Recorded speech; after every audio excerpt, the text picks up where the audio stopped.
Welcome back, ladies and gentlemen, to the World Championship Series here for Challenger in Europe, as Liquid keeps their hopes alive for the clean sweep once again here in Season 3. I thought, like you guys, Mana was going to be done for, but he was able to make that recovery. That was fantastic. Yeah, I even spoke a little bit with Mana as well in the break. He said, congratulations, man. I was like, I thought you were done. And he's like, me too. He's like, after game number 2, he said, my head fell on the desk. I was just sitting there for 1 minute in disbelief. He's like, I just wanted it so bad. Yeah. He's like, and it was all going wrong. And like, I think even the way, like sometimes you chat with someone and you can kind of feel their emotions. I think he just couldn't really believe what just happened. Like that's such a big series for him. It's such a big win. Yeah, it definitely is. I mean, not just is Premier or getting to Premier something that is very, very important to these players, but getting over the hurdle of Challenger. There's a lot on the line there. And we saw that for Happy, who was a WCS mainstay. And now in the past 2 seasons, really having hard times. Hopefully Happy gets back up to peak performances come 2016, because for now, to be honest, his WCS road has come to an end for 2015. Yep. Maybe when we have Legacy of the Void, Happy will be back in full force. Maybe he flies around with a bunch of those Liberators. Oh, I love those. a little bit of a cyclone here and there. You know, Mac is definitely looking very fierce in Legacy. So definitely, if you're a Happy fan, there's nothing to be too worried about just yet. But it is definitely a shame. I just said definitely like 6 times. It's fine. I was distracted by some of the chat here. But we'll see more of Happy. You know, he's been around, like Todd said, forever. He's a dinosaur. Even when he's still a little young compared to us. But that's because he was so talented in Warcraft 3. He was like 15, and he was already winning everything. I wish I could make that much money when I was 15.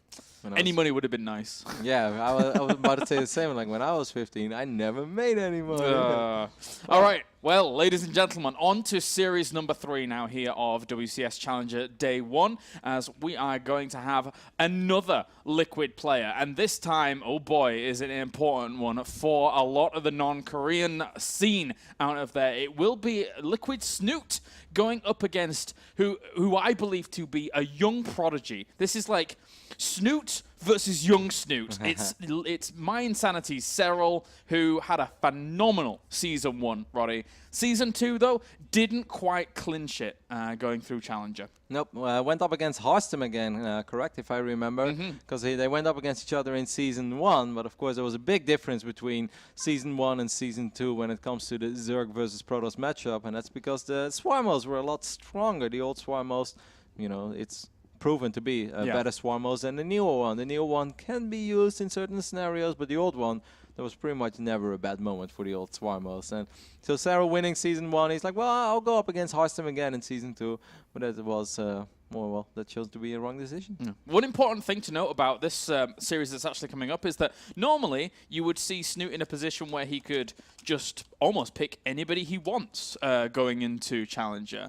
But Season 2 didn't go quite exactly as he had planned, so he was a little bit down the run. So as much as Snute probably feels very comfortable in Zerg versus Zerg here, going up against someone like Serral, not exactly his prime pick, because as I said, Serral, he's a young guy. He's made his name in WCS in Season 1 when he did so well. Now here in Season 3, he's a player to be feared for sure, and I'm sure this is going to be a great series. Yeah, Snute is always interesting in ZvZ, and of course we always go down to back to the fact that Snute has a lot of practice in general when it comes to Zerg versus Zerg, because the second best player from Norway is Starga, and they've ran into each other close to 50 times by now in official matches. So Snute knows that if he wants to go somewhere, or at least wants to win those national lands as well, he needs good ZvZ, and Targa is very good. So Snute ZvZ has always been quite solid, but I'm still surprised to see him go for Serral, man, because Serral is a very dangerous player.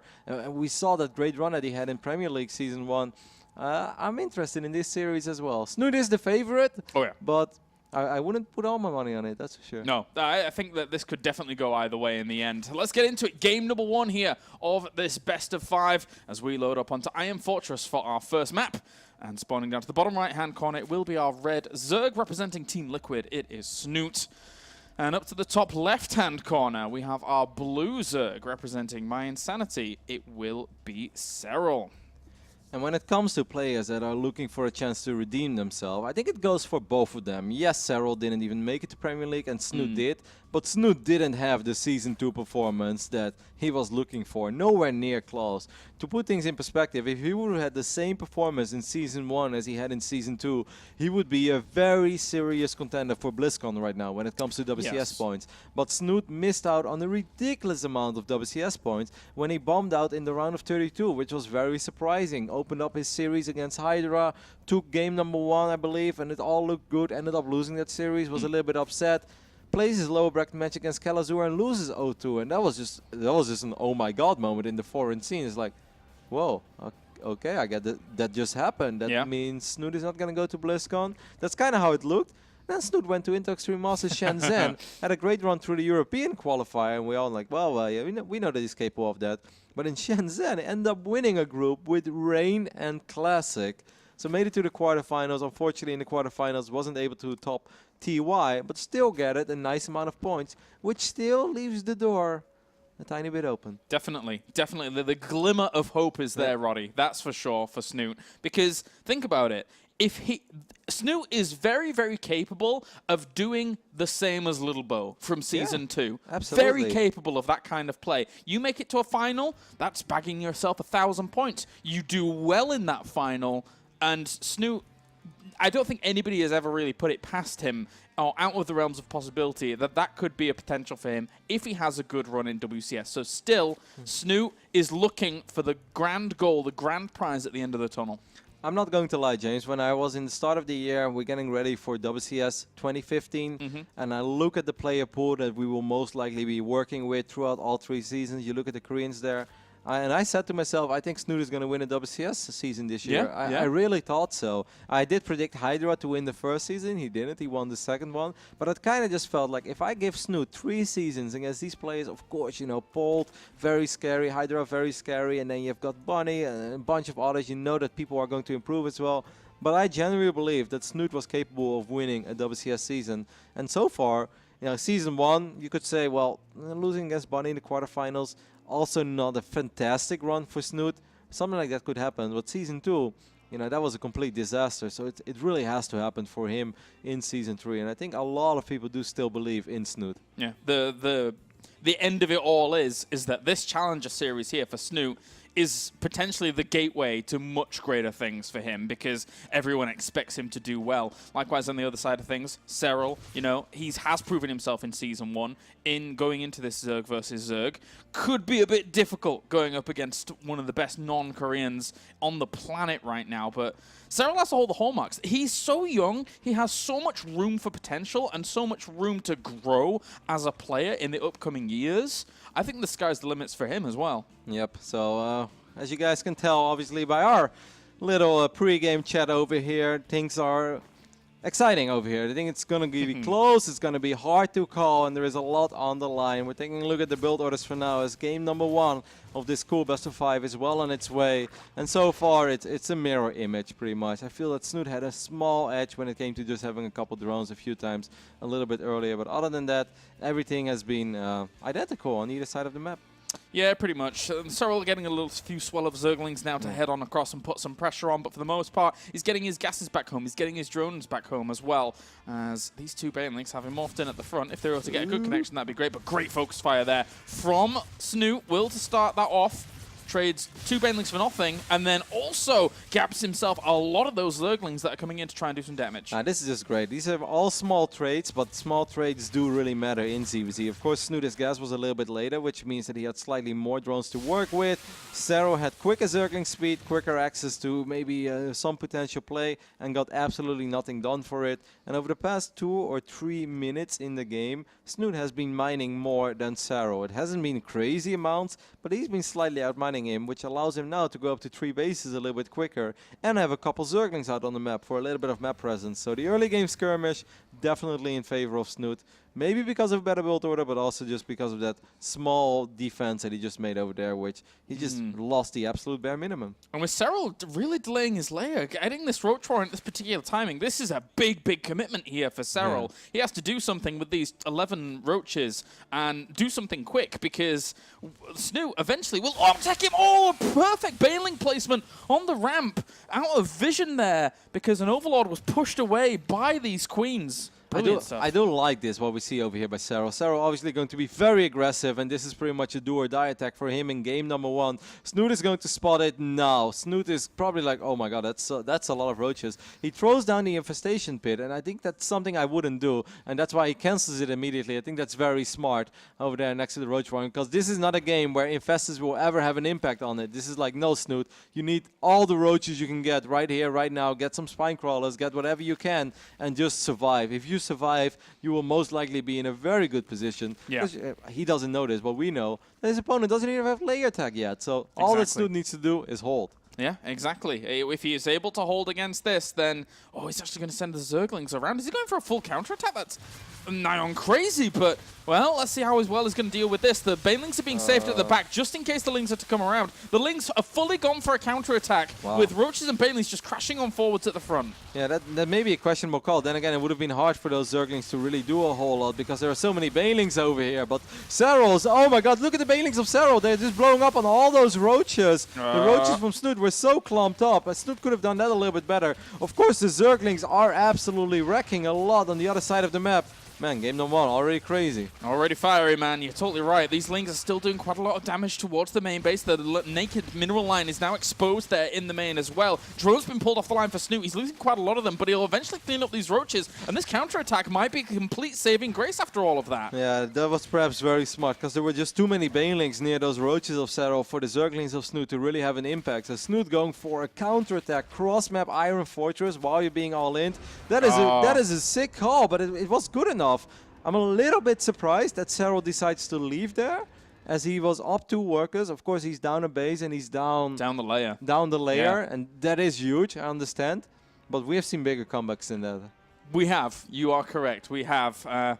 Snute, though, in the end, just having the presence of mind to go for something that wild and just understand the matchup that well. He's like, well, okay, if you are putting all of your gas into this kind of assault, obviously, you can't have a layer behind this. So if I just go for the counterattack and do equal damage, job's a good one. I really like the call immediately. That's just great crisis management. Yeah. That's a word we already mentioned earlier today, but it really comes down to some moments. No matter how much you play StarCraft, there are always new crazy scenarios where you just within a split second you have to decide what is the correct call here. And Snute cancels the infestation pit. Just perfect call, because this is not a game where you need an infestation pit. Cancels it, and then he goes for the counterattack, which is like, you don't really have a whole lot at home. But it was just smart, because there were too many Banelings around those Roaches. Like, what is Snute going to do? You can't really micro, like, 10, 12, 14 Zerglings one by one trying to avoid detonations. That just takes too much effort, and by then you're going to slip on other things. So Snute just goes for the counterattack, which is a lot easier. The only thing he could have done better is maybe split his Roaches a little bit, because all the Banelings from Serral blew up on like 4 or 5 Roaches of Snute. But in the end, the counterattack, this was just good enough, man. It was all he needed. Really impressive stuff to make that kind of call there in a high-octane match, especially in Zerg versus Zerg, when everything is so fast. And can be crazy. But game number 2 is going to be on Dash and Terminal here between them. So another wild map. I'm loving these best of 5s, because I don't think I've casted a single ZvZ on Dash and Terminal just yet. I don't think I have either. I haven't had much opportunity to, admittedly, but still, I don't think I have. So awesome stuff. Let's get into it. Game number 2, ladies and gentlemen. At the moment, we have Snute leading 1-0 here in this best of 5 and looking to continue on Liquid's path here through Challenger. So we have... I'm going to put you here in front of a very difficult question. Who do you think is going to have more people in Premier League?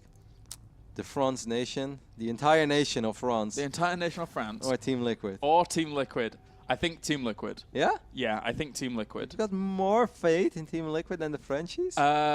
Yes, because I've had to deal with Todd for the past couple of years. But no, I do think Team Liquid, yeah.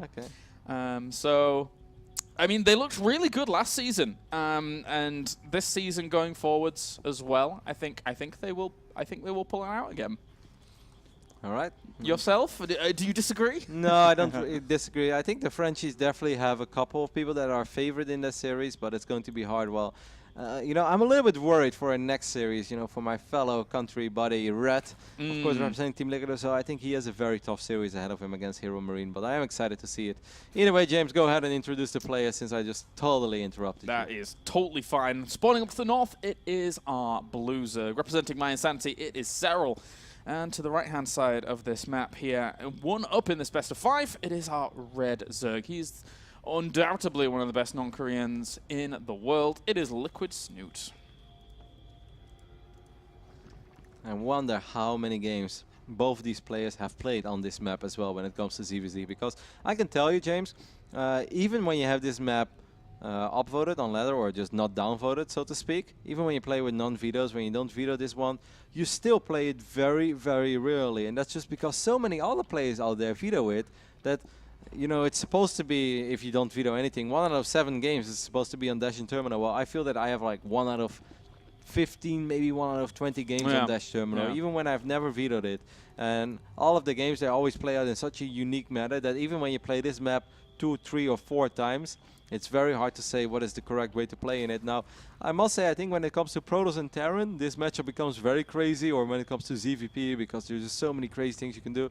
ZvZ could perhaps still be a little bit straightforward. Maybe Dash Terminal is not as wild in ZvZ as it is in some of the other matchups. The one thing that really stands out to me for Zerg versus Zerg and Dash and Terminal is that because the bases are so close by air, the Overlords can get over there really, really quickly. So even if it was a spawning pool first at a usual time, you'd still probably be able to get in there and check if the gases have been taken. So in Zerg vs. Zerg, that's of huge importance, and you pretty much get it for free on this map, that information. Yeah, which also limits some of the crazy things you can probably do as a Zerg early game. But I'm very interested to see where both players will take it in the mid game. Serral, once again, is going to have slightly quicker Zergling speed than Snute. That is the same scenario as we had on Iron Fortress. Back then, he wasn't able to do really anything with his first 8 to 10 or maybe 12 Zerglings it was and the 2 Banelings that he morphed. Because Snute just kept his head calm, sniped those Banelings with his queens, and then had 1 or 2 good connections with his Banelings against the Zerglings of Serral as the first Baneling nest is going down. And Snute has spotted it already, correct? Yeah. Yes, he has. And unfortunately for Serral on the other side, he actually moved his Overlord in such a direction that won't catch the Baneling nest going down there either. And Snute is limiting the vision by having this Queen troll all the way around, so he'll miss a lava inject for a little bit longer, but he's getting himself an Overlord for this. This is a lovely move. Yeah, and it's very early on in the game as well. It's super unpleasant to lose Overlords this quickly. You know, if you want to keep Overlords around because you want to see, you know, how many Zerglings is my opponent making or how many drones are mining, that's very useful. But you don't want to lose an Overlord that quickly. Serral looking to put on the pressure once again. Similar to how we saw game number 1 out. From him, it was more him that was actually being the aggressor, looking to bring the fight here to a player such as the caliber of Snute, who is... I mean, Serral is the challenger in this game. Here come the Banelings morphing in now, not quite having vision of this just yet, but he saw so many Lings powering across now, he has to know defensive setup is important. Okay, he's going to find it here. The Queen was just peeking forward a little bit, wondering what he would run into. There are a couple Banelings over here. One Baneling will get picked up by just 2. No, well, what's happening over here? Ooh, okay, well, at the same time, he actually he's spread those units very, very well, did Snute, and was able to focus down the Banelings quite considerably to the point where these Zerglings really didn't do a huge amount just yet. They need to find some damage in the main. There's still one more Baneling alive for Snute as well, and that one Baneling really complicates things for Serral a little bit. Serral needs to do more work than he's done so far. He has 16 additional Lings on the way. I'm just not sure if that's going to be enough. The Queen setup that Snute had going for himself is so solid. There's a lot of energy on these Queens as well. Snute has so far taken absolute minimum damage, and he's up 13 workers. Wow. Really, really good hold by him. Fantastic stuff. Did he even lose a single Queen? Look at the resources lost. Triple the amount here for Serral at the moment. And unless this does a good chunk more damage, he's up the creek without having a paddle. Okay. It's the best way to say it. That's beautiful, James. I've just imagined him sitting, you know, off the creek without a paddle. And a little boat. It's a little terrifying. Poor little Serral, man. Like, help him. Where's Baywatch when you need him? Well, going to have to run on back now, and Serral needs to go to plan B somehow, which is all the gas geysers, layer morphing in, and hoping for the best from there. Yeah, I mean, this is one of these moments where you're going to try to drag this game out. You're going to try to maybe be a little greedy and try to squeeze out as many drones as possible to even things up economically. He already has the layer on the way. Snute hasn't started this layer yet. Now, that's interesting. because now I get the idea that maybe Serral wants to go up to Mutalisk because he's mining so much gas as well, and he doesn't have a Roach one yet.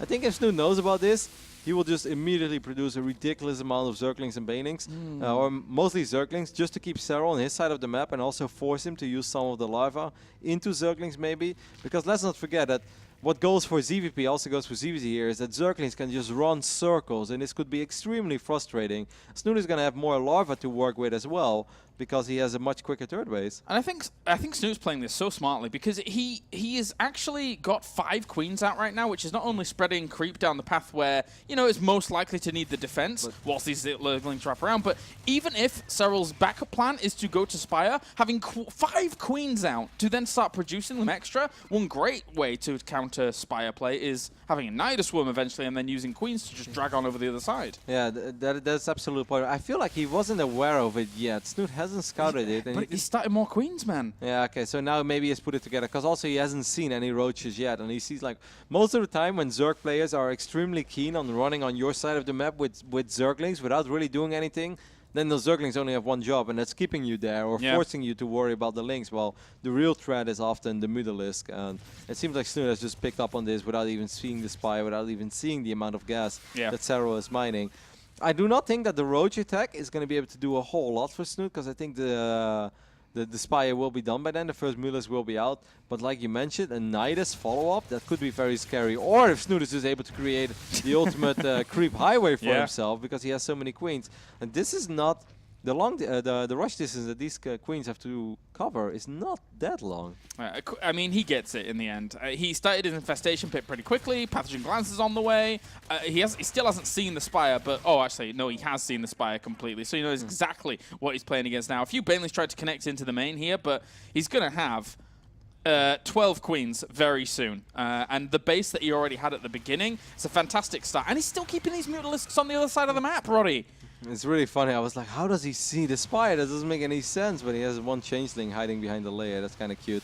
These Banelings will get picked up immediately. Like, we kind of thought that the Roaches and the Banes, it was kind of too late for them, but it doesn't change the fact that Snute is still in a good position. He's still up in workers, had his 3 bases up and running a lot quicker than than Serral had. And there are a lot of things for Serral to worry about. He has to worry about Nidus networks. We see them being used so frequently, whether it's against Mech or against Mutalisk. And he has to worry about queens marching across the map as well and forcing him to take a fight he doesn't want. And then, of course, he also has to always worry about the potential Infestor popping and landing a Fungal Growth. So yeah, exactly. It's a really complicated scenario to be playing Mutalisk right now. The read that he has on the game flow here for Snute is brilliant. I mean, again, having the base of those queens, having the extra production going after not really seeing much of a gas commitment at the front, and then eventually getting confirmation that the Changeling, with the Changeling, that this was going to occur. And now he is going to run away with this unless Serral finds some way to do damage with these mutas, but very, very difficult. Yeah, I just don't see what is the right play right now with the Mutalisk, other than just flying around a little bit and trying to pick off an Overlord. If he commits too much, he just makes it way too easy for Snute to be like, all right, well, your Mutas are dead, now I'm just truly going to run across the map, and I have more stuff than you, because I've been working on this stuff for a lot longer than you, and that stuff being Roaches, perhaps a Hydralisk later on, but for now there's Roaches. Get some Mutalisk there for free. That's really nice. Like, if Snute goes all out on Roach production now, I think it's going to be so hard for Serral to stabilize. Very, very difficult. I mean, Roaches, Hydralisks, anything he wants at this point. Yeah, there's a slight dip in the supply for him, but he is banking up. There come the Roaches now. Freeing up more supply here for just that extra little bit of anti-air, but he has plenty to deal with anything that we're seeing Serral throw at him. And let's not forget about all these queens that are just gathering up a ridiculous amount of energy. Queens are not useless in Roach versus Roach fights. They have a little bit of damage output, but those transfusions, if you just transfuse your front line of the Roaches that are fighting a couple times, 4, 5, 6, 7, 8, 9 times, you basically buy yourself so many additional Roaches. And good Fungal there as well, gets 4 out of the 8 Mutalisk, I believe. Yeah, did pretty well. Did pretty well for himself. We're actually having another little flock going to fly on into the main base, but they see the extent of which they are, unfortunately, really up against it. You can't even kill an Overlord. It's just transfusing the Overlord. Brilliant stuff. You know, it's really funny as well, because if you think about it, the early game that Serral went for, a lot of Zerglings and Banelings, that's supposed to be pretty good against a greedy player. Well, Snute wasn't super greedy, but there's no ramp over here. There was no Sim City. Snute just defended with ease with just a bunch of queens sniping banelings and having a couple zerglings and bailing himself. Despite making 12 more drones, he didn't really struggle at all, didn't break a sweat in his early game defense. Really wanted to get the active creep tumors there and prioritize those, but unfortunately he didn't manage to catch this one at the left-hand side. He really wants that, slow down this push, but now is the war march here for Snute. He knows that he's in a confident position. He's been in this confident position all game long, and even in the previous game his hold was strong. So Snute here at the moment is looking at a 2-0 lead in this best of 5. Yeah, and a very quick 2-0 lead as well, and that always feels good. It's just one of those moments where, you know, just want to like, when did my best 5 start? Yeah, that's right. I'm already up 2-0, you know, and I feel like I've barely even revealed anything. It's been my opponent trying to make plays twice in a row. I've just defended, you know. I didn't even truly reveal the way I really like to approach the mid game in this matchup. Now, we do know, of course, that Snute loves his 1-2 infester without pathogen glands and just sit defensively. That's the way that he's been approaching ZvZ for a while, sometimes getting that slightly later gas than most Zerg players. But it's been very solid what Snute has shown us so far. He waited a little bit too long here, I kind of felt, because he could have got a fight with 200 supply against 160. And now instead he's getting a fight against a maxed out Serral, but the fungals are so good. Yeah, he caught a lot of Hydras and Roaches up towards the top. Likewise on the left flank as well here as he's coming in from 2 angles, really trading off against Serral, who doesn't have the economy compared to Snute to actually go for these kinds of trades. Roaches and Hydras on the left take down some static defense, also pushing in with the right with the infested Terrans, looking to power down this location. Serral has very little left. Serral is counterattacking on the other side of the map. That's why his supply is still low, so high, but it looks like he has no units at all because he has a bunch of roaches on the other side of the map. I think he's going to end up losing his evolution chamber perhaps over here as well, and that would just be super deadly. It's like 1 or 2 hits away. I think there's an infested marine shooting at it, but he knows as well that there was just no way to turn this one around anymore, as Snute takes a very convincing 2-0 lead so far in this best of 5. That was brilliant game sense by him. Brilliant game sense to have the foresight after, obviously, you know, having those queens to begin with as a base is so good for that kind of defense if you're able to focus down banelings like that. But then the transition onwards, he started extra queens before he'd seen the Spire because he knew how much was being invested at the front and the possible transition to come along. Yeah, and I think it was really the Zergling selling it a little bit as well, because whenever your opponent is running around with links but he's not really doing anything and he's not showing anything else, he's like, well, then I kind of know what you're doing, you know, especially in ZvZ. And if you think about Dash Terminal, the rush distance by air is very short, so it could potentially be a great Mutalisk map, but the early game was just not where it was supposed to be for Serral. Made a huge investment when he was up to 24, 25 drones, Snute went up to 35 drones, and he just didn't really do anything. Snute lost 1 drone, you mentioned, in that entire defense, or maybe even 0. Very little. Yeah, he just lost Zerglings, and he kept all of his queens alive as well. Maybe this was just one of those moments where if you want to be aggressive against someone like Snute, then just go all out. Then don't even think about transitioning anymore. Save up even more links or start producing links even earlier. Because like this half commitment, it just seems like Snute is so good in dealing with that kind of stuff. You know, he reads it so well. Yeah. Perfect micro as well with sniping the banelings. And he, like I said, he didn't really break a sweat. And this could be a launching pad for him to actually get himself into Premier League and kind of redeem where he was in Season 3. Obviously, Team Liquid is wanting to have the repeat success from Challenger Season 2. But so do the Frenchies, James. So do the Frenchies. So do the Frenchies. We need to keep a little tally somewhere. But in Season 3, Snute can still keep his hopes alive if he's able to have a phenomenal performance. And after looking at his ZVP over in Shenzhen, after looking at his ZvZ here, his reads, his matchups could be getting very well-rounded. I mean, he had a little bit of practice, of course, in Korea, and he's been practicing a lot of ZVT, getting ready for that big match he had against Innovation a couple of weeks ago. Against TY, he wasn't really able to show it, but I spoke with him about it, and he wasn't too sad about it. He just kind of felt like he played all right. He's like, TY was really good. He said, I had a really bad night of sleep as well. You know, it was hot in China, and he went to bed too early. He couldn't sleep well. So he said, I still feel my ZVT is solid, and I have nothing to worry about. All right, well, let's get into it. Game number 3. This could be the final game of this series, at least, as we load up onto Cactus Valley.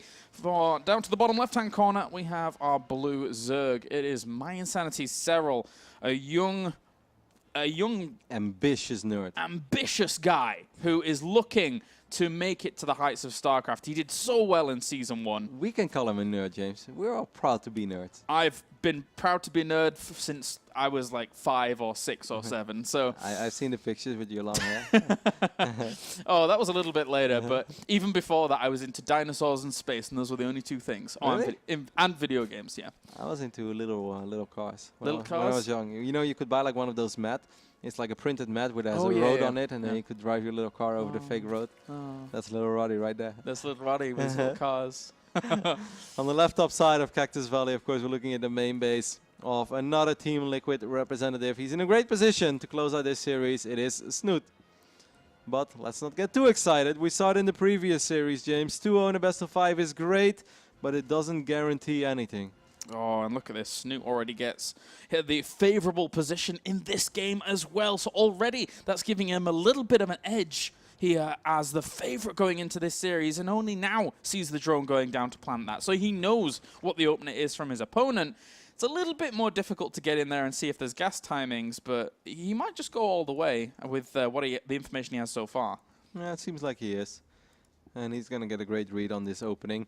Of course, for Serral, it's been an interesting year as well. We've been talking a lot about how big this is for Snute and how Season 2 was a disappointment for him. Of course, it was the same for Serral, because Serral was, together with Showtime, I would say, one of the Season 1 sensations, yes. right? Everyone was talking about it. Of course, Kane and Pig a little bit of, like, Season 1 was a wild season where we had a lot of players overperforming, maybe some players underperforming a little bit.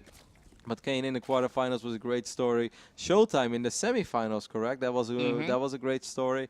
But Serral also had a very good run, and a lot of people were giving him a lot of props. And everyone was like, "Man, Serral is really a guy to watch." And it would definitely be a disappointment for him personally, and for his team perhaps as well, if he doesn't make it to Season 2 and Season 3 Premier League. Now losing to Snute in Challenger, that's nothing to be ashamed of. That could happen to almost anyone. But it's still unfortunate, because in the 5 months from now on, the only thing that people will look at is like, yeah, Serral, but he only made it to Premier League once. Like, nobody's going to mention that he went up against Snute, so it's... Exactly.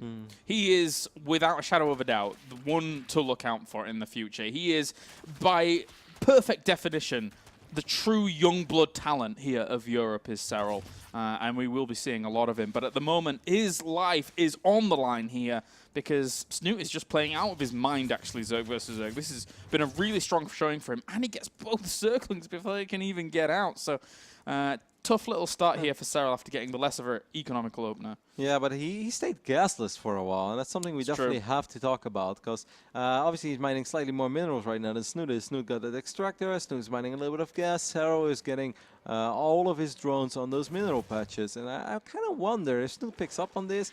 Is Snute going to do something aggressive? Cactus Valley looks like a large map, and most of the time you're like, large map have large ramps or openings into the natural, right? Well, actually no, this is very small compared to some of the other maps that we're currently working with. It's very easy to get like a couple of evolution chambers and a queen, and then you have a perfect wall off. Yeah. So I don't think Snute is going to go too crazy about this, even if he is sure that Serral is staying gasless for a while. I think Snute is just going to rather go up to 3 bases quickly than do something crazy aggressive on the other side of the map. Yeah, we've seen him have these Baneling nests in the main base, just kind of taking precautionary measures more than anything. And with the 2 Banelings that did morph... okay, so I thought he was morphing in 2 Banelings there for a moment, but it seems that he's not. He's going for a layer pretty darn quickly. Yeah, he cancelled speed. Cancelled speed on the last moment, so he goes up for a layer. Wow. A lot quicker, and that's kind of a cool play. That's something that Violet used to do a lot. I really felt that he was one of the first Zergs to do it pretty much all the time. And Snute has also done it multiple times. Just probably figured this game out. It's like, well, if my opponent is gasless, I could get Zergling speed over here, but I don't think it's really going to do a whole lot for me. I do think this is going to be a roach game regardless, so I'm just going to ignore Zergling speed for now. Yeah, and he snuck in a +1. Because cancelling that speed, he sneaks in the +1 on the evolution chamber very rapidly compared to kind of a normal transition. Wow. So this could be a big hit on timing, but... Look at Serral, by the way. Yeah. Serral is not making 9 defensive roaches over here. Serral has been very aggressive throughout this series. This is actually great for Serral, and I know it sounds silly, but Snute just spots this hatchery, which gives Snute the idea, like, everything is pretty standard over here. He's going up to 3 bases. This is going to be a long macro game, right? Well, could still be, but for now, Serral has no intentions of saturating that base anytime soon. He's just going to be very aggressive. Does not have a Baneling Nest, so it's going to be the 9 roaches reinforced by a lot of speedlings. This is the timing he needs to go for if he wants to keep himself alive at the moment, because if he doesn't kill in this timing, he's going to be behind the layer again. Yeah. But he doesn't even know fully about his opponent's position other than the 3rd base. So he has to do something big here to Serral. And I feel that Snute didn't overdrone like crazy at all. Like, he's 6 workers ahead, but I feel that he should be in a position where he could be 6 workers ahead, because he started producing units just a little bit later. Good hold position there as well. Keeps the Zerglings at bay at first. There are roaches shooting at the roaches of Snute now as well. Snute needs to pull a few more drains. He needs to buy a little bit of time. He has a lot of roaches on the way, and if Snute can get those roaches out, I think he's going to be in a great position, especially if +1 finishes up somewhere during all this. Yeah, if he can actually just hold on, then he is going to be in an amazing spot, and he's hardly lost any workers, really. 8 have gone down, yes, but it's still 38 to 36, and he has speed as well as +1 in the back of this, and he didn't lose his 3rd base during it either. Just another great hold by Snute. He's making it look easy. Yes, lost 10 drones in the process, but it's 3 base. Well, you know, Serral does have his 3rd base too, but it's +1 roaches with speed soon, or the speed already finished. Speed finished. It's finished up against a Zerg that, you know, doesn't have lay yet, doesn't have +1 on the way, doesn't have speed. Yeah, Serral right now has to scramble. He absolutely has to scramble to keep himself alive here in Challenger, because if he doesn't, with those Zerglings that were looking for the counter-attack, good transfuses will save themselves 1 queen for a little bit of time, but all of the while, I mean, this is keeping Serral back, and we could just see tons of roaches power out here, and he'll have such an advantage for ages with this kind of production. I really love how Snute just split up those 2, or separated those 2 roaches from the pack, and he got that final hit off on that 2nd queen as well. That's so nice. You know how great it feels to get 2 queens with 150, 160 energy. That's just like, I love it. I just got exactly what I was looking for. Snute starting +2 now as well. Now, of course, Snute has an advantage because of everything that happened, but it's also not game-ending advantage, because roach speed is great, but if you're not attacking, then eventually your opponent will get roach speed as well. The only advantage that Snute really has is in that upgrade, and that's pretty big, don't get me wrong. Like, upgrades are massive in Roach vs. Roach. Yeah. But Serral is not down and out yet. If anything, he's actually up in supply. Good counter there, getting himself a few drones. Snute is pretty much like, with the going back to droning, showing Serral a lot of respect as a player here. Of course, he will always try and apply the pressure, but if he really wanted to, or if he really thought his window was big enough, he would have continued producing roaches and just tried to go for the jugular there and then. But he sees plenty of defense, plenty of resistance, and is trying to capitalize on how many units were being made by having those drones back at home. I think Snute was a little bit surprised there by the amount of roaches he spotted. He wanted to just test the waters there a little bit. Like, I don't think this was the type of attack that Snute ever thought he was going to win the game with, but just kind of wanted to see what was out there. And then suddenly he's like, whoa, that's a scary concave. I got to get the hell out of here as quick as possible, because that was a few more roaches than I anticipated on. Maybe could have clicked on one of these roaches, and that is the one moment where Snute would have a tiny cheeky smile on his face, because whenever you click on your opponent and you know you're a full upgrade ahead, and you know that your 2nd upgrade is more than halfway done as well, you're like, all right, so at least I got that going for myself. Definitely, definitely. At the moment, Serral is looking for a lifeline. He needs to keep himself alive here in Challenger, otherwise he will once again not be in Premier for the 2nd season in a row, when a lot of people have touted him to be almost a genius at such a young age when it comes to StarCraft 2. But at the moment, Snute, he's going up against likewise an equal genius in Snute, and he is holding on so strongly here in Zerg vs. Zerg. I wish I was young, James, because whenever you're young, you always get a little bit of extra hype because you're still young. That's true. That's true. If someone of Serral, if someone would have had the exact same results as Serral, but it would have been 26, people would be like, oh, that was a great run, but he's never going to do that again. But because Serral was so young, everyone's like, oh my god, the potential! It's the next Stefano! Innovation is shaking in his boots right now. Basically.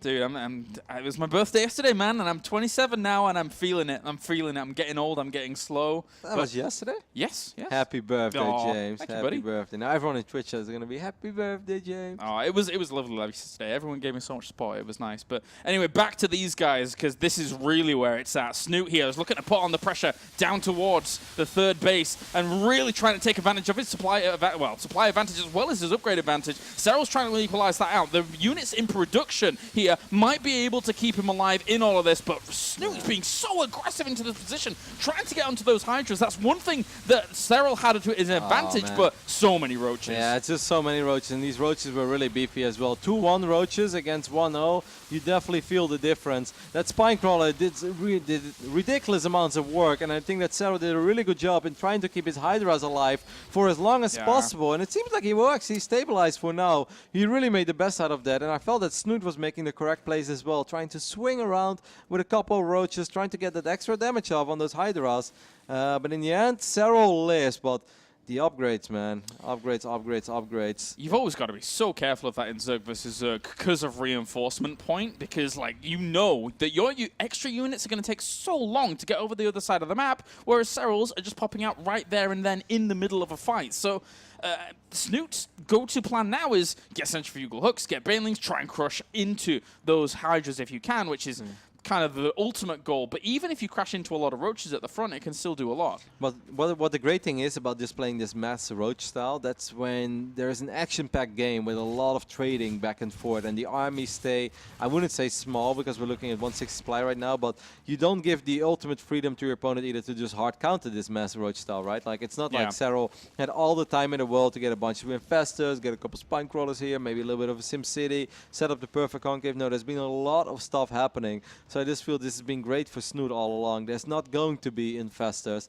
Fungal Grove won't fungal these banelings. And the upgrades, once again, it's going to be 2-2 by the time that they fight against 1-0. Like exactly. James, it's brutal. If when you have 2-2, you can just attack move. You can go to YouTube and watch, you know, watch crazy video, whatever the kids these days are into on YouTube. I've recently been watching these videos of those crazy climbers, you know, that climb the buildings. Like, oh my God. Makes me feel sick in my stomach. Anyway, and then you can come back to your game and you're like, cool, I just qualified for Premier League. Oh, that was nice. 2-2 roaches are amazing. They're pretty good, especially against Hydralisks, as they're, you know, just shooting out little packets of damage very, very quickly, but the armor is negating that super fast, especially when the entire army is going to need to be on the move because those banelings are going to be leading the charge here. Snute knows is in a good position to crash on through with his 2+2 armor finishing off. He doesn't care what those banelings hit. Powers on through into this line, and that is going to be a big, big supply advantage here for Snute. 15 roaches are in production here for Serral, but I'm not even sure that's going to make a difference. He could also kill off the Roach Warren if he wanted to. He could do anything he likes in this concave that he's set up. He's pushing back the army on the right-hand side, killing off the reinforcements to the left, and that is going to be a clear victory in this fight here for Snute. It's a massacre for sure. 2-2 against 1-0. There's just almost nothing you can do. Serral is counterattacking a little bit with less than a handful of roaches on the north side of the map. But it's just a little too late. 3 games in a row, Serral opened up to be the aggressor against a Zerg that is known for his strong defensive ZvZ style in general. Snute, not a crazy player, not a player that rolls the dice a whole lot. Feels like almost like he just accidentally dances roaches. I don't think it was on purpose, but it kind of looked like it. As GG is called, and Snute will once again, for the 3rd time this year, qualify for WCS Premier League. Yeah, well done to him to keep himself alive going through the World Championship Series. Because in the end, when it comes to a guy like Snute, he is always looking for the victory, the ultimate victory, which is #1 in a tournament. He really isn't too satisfied with anything else. His appetite is insatiable here in the non-Korean scene. But commiserations for Serral. I definitely believe we will be seeing him in 2016. Yeah. He's got a long road to be walking still in his StarCraft 2 career. No, of course, he's still a very young player, and you can still look back at 2015 as a very successful year. Obviously, it would be more awesome if he's more successful at the end of the year because that gives you more momentum going into the next one. If his season 1 was his season 3, then he would probably be extremely pumped for 2016. But I don't think you can beat yourself up too much when you go up against Snute. Looking back at this series, he probably asked himself, why did he open up that aggressive all the time against someone like Snute, who is maybe a little greedy, but he's not crazy greedy. And he's just a very defensive Zerg in general, especially when it comes to ZvZ. Snute is one of the strongest defensive players out there. He loves it when people attack into him. So I kind of felt that Serral was playing into Snute's strengths, and Snute just did what Snute does best. And he keeps that BlizzCon dream alive. I'm looking at the points. Obviously, he has a very long road ahead of him, but he needs a Lobo-ish run in Season 3. Yes, maybe even better than that, but there is still hope. There is hope for Snute yet. And Team Liquid makes it 2 for 2 so far here in Challenger Day number 1. After the break, ladies and gents, we are going to go to our 4th series of the night. Will Team Liquid make it 3 for 3? Join us after the break when we're going to have Liquid Reds going up against Hero Marine.